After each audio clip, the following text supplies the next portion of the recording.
Subscribe to our YouTube channel and press the bell icon to get the latest updates.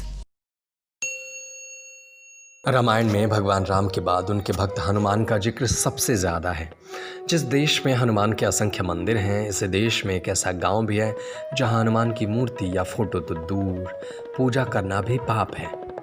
Uttarakhand के सीमांत जनपद चमोली के जोशीमठ प्रखंड में द्रोणगिरी गांव आता है। ये गांव लगभग 14,000 फीट की ऊंचाई पर स्थित है। इस गांव के लोग सदियों से हनुमान से रुष्ट हैं। यहाँ हनुमान की पूजा करना पाप माना जाता है। इस गांव वालों की नाराज़गी इस बात है कि हनुमान ने संजीवनी बूटी के लिए उस द्रोणगिरी पर्वत की दाहिनी भुजा उखाड़कर उसे खंडित कर दिया, जिसे वो पूरी आस्था से पूजते हैं। आज भी गांव में परंपरागत जागर महोत्सव के दौरान जब देव प्रभात किसी पशु के शरीर में आभासित होते हैं तो उसका दाहिना हाथ बेजान हो जाता है। वो तब तक बेजान रहता है जब तक देव प्रभात उसका शरीर छोड़कर चले नहीं जाते। यह प्रतीकात्मक प्रमाण है कि इस बात का है कि द्रोणागिरी पर्वत के अंग आज तक भंग हैं और इसकी रखवाली तथा देख रेख करना वाले इस गांव के लोग अब इस तक के नुकसान की भरपाई न कर पाने के एहसास से ग्रस्त और त्रस्त हैं।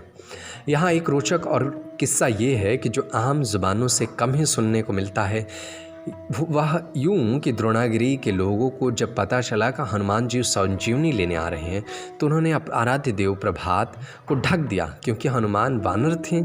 ऐसे में आशंका थी कि पर्वत के वनस्पति को कहीं ज़्यादा नुकसान न पहुंचा दे।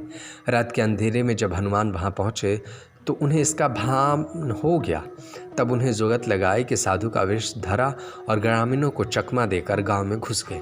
वहां एक बुजुर्ग महिला से मदद की गुहार लगाई और उन्होंने साधु पर दया करके शायद अपने अनजाने में हनुमान को द्रोणागिरी पर्वत दिखा दिया। तुलसीदास की रामचरितमानस के जरिए यह जिक्र हर मानस पाठी को जुबानी याद होगा। इसके मुताबिक त्रेता युग में राम और रावण युद्ध के दौरान मेघनाथ ने लक्ष्मण पर अमोघ शक्ति सवार किया। शक्ति इतनी तेज थी कि लक्ष्मण मूर्छित हो गए। आज की मेडिकल साइंस के जुबान में इसे कोमा में जाने की अवस्था कह सकते हैं। छोटे भाई की दशा में देख राम बेहद दुखी हो गए। तभी विभीषण ने उन्हें लंका के जाने माने वैद्य सुसेन के बारे में बताया। इशारा मिलते ही हनुमान सुसेन को वहां ले आए, जिन्होंने संजीवनी बूटी के बारे में जानकारी दी।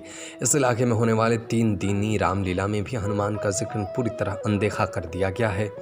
यहाँ राम लीला राम के जन्म से शुरू होती है और इसके बाद सीता स्वयंवर और सीधे राज्य अभिषेक को ही दिखाया जाता है।